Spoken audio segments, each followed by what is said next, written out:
ধুবুৰীত আজি বিজেপি যুৱ মৰ্চা প্ৰতিনিধিক এক কাৰ্যসূচী গ্ৰহণ কৰে। সোনিয়া গান্ধী আৰু ৰাহুল গান্ধী নেশ্যনেল হেল্থ কেলেংকাৰীৰ বিৰুদ্ধে বিজেপিৰ ধুবুৰী যুৱ মৰ্চাৰ আজি এক প্ৰতিবাদী কাৰ্যসূচী গ্ৰহণ কৰা হয়।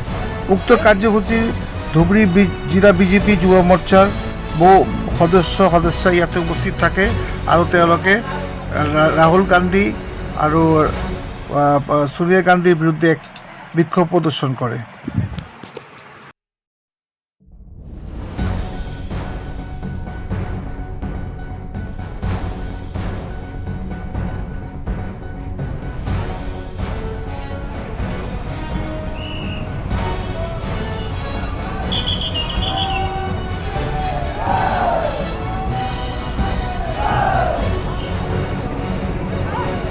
ধুবুৰী জিলাৰ ফালৰ পৰা ভাৰতৰ যি সম্পত্তি আমাৰ কংগ্ৰেছ চৰকাৰৰ দিনত ৰাহুল গান্ধী আৰু সোনিয়া গান্ধী যি দুৰ্নীতি যি ভ্ৰষ্টাচাৰ কৰি পেলাই এই আমাৰ নেশ্যনেল হেল্থ কেছৰ যি সম্পত্তিবিলাক চব নিজৰ নামত কৰি পেলাইছে।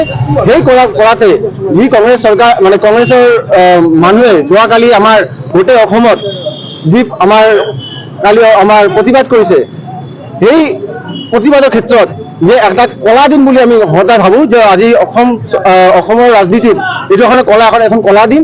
সেই কলা দিনৰ সাপেক্ষত আমি আজি এখন এই প্ৰতিবাদী কাৰ্যসূচী অনুষ্ঠিত কৰিছোঁ।